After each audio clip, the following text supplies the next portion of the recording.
वापस उसी झोपड़ी में आ गए। अब रात होने पर यहाँ का तापमान बहुत ज्यादा गिर जाता है, इसलिए टॉम उसे कंबल ओढ़ने को कहता है जो वो कार से लेकर आई थी। पर उसे ये समझ नहीं आया कि उसका पति उसे ऐसे बीच जंगल में अकेले छोड़कर क्यों चला गया। साथ लेकर भी तो जा सकता था।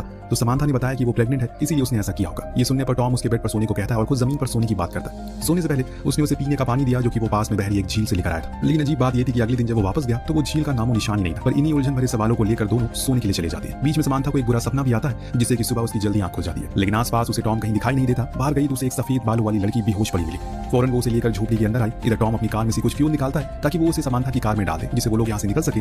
इधर इस तरह उस सफेद बाले वाली लड़की को होश आता है तब हम पहचान पाते हैं, अरे ये तो जोड़ी है, वही ग्रोसरी स्टोर पर चोरी करने वाली लड़की। पर ये यहाँ कैसे आ गई। अब जब उसने समांथा को देखा सोचा कि ये कोई गलत औरत है और ये जगह उसी की है। तो समांथा ने उसे पूरी दास्तान बताई, लेकिन अभी उसे उस पर यकीन नहीं हो रहा है, इसीलिए गुस्से में वो झोपड़ी से बाहर चली गई। इस दौरान टॉम फ्यूल लेकर आ रहा होता है तो अचानक 2 बारी गोली चली जिससे वो इतना ज्यादा डर जाता है कि उसके हाथ से वो फ्यूल गिर जाता है। उसने आवाज लगाई क्या कोई आसपास है, पर यहाँ कोई नहीं था, इसीलिए वो वापस आ गया। उसने एक अनजान लड़की को समांथा के साथ देखा जो असल में जोड़ी ही थी। उसने बताया कि उसके बॉयफ्रेंड के साथ उसकी लड़ाई हो गई, इसीलिए उसे यहाँ अकेला छोड़कर चले गया। पर अब उसे घर वापस जाना है। उसकी बातें सुन टॉम उसे यहाँ रहने के लिए मान जाता है, पर बदले में उसे भी उनके कामों में हाथ लगाना होगा। नेक्स्ट डे समांथा और उसमें अच्छी बातें होती है जिससे कि उनमें दोस्ती भी हो जाती है। पर वहाँ टॉम की तो परेशानियां खत्म ही नहीं हो रही है। वो नोटिस करता है जितनी दूर वो अपनी लोकेशन से जा रहा है ना ही वो उसके करीब होता जा रहा है, यानी कि बार बार वो लौट कर उसी झोपड़ी के पास आ जाता है, जो चीज उसे बहुत ही अजीब लगती है। और इसीलिए वापस इन दोनों के पास आता और कहने लगा ये जगह ठीक नहीं है, हमें यहाँ से चलना चाहिए। पर मुझे एक बात जाननी है, असल में तुम लोग जा कहाँ रहे थे और ये जगह कौन सी है, यहाँ किसी को पता है। तो समांथा ने कहा कि उसके पति ने बताया कि ये न्यू हैम्पशायर है, पर जोड़ी कहती है ये जगह तो डकोटा है। तो वहीं टॉम कहता है कि वो लॉस एंजलिस वाले रूट पर था। इन सब बातों के बाद अब ये समझ चुके हैं कि ये बहुत बड़ी मुसीबत में है और इसीलिए टॉम ने मन बनाया कि वो लोग कल सुबह जितनी दूर जा सकते हैं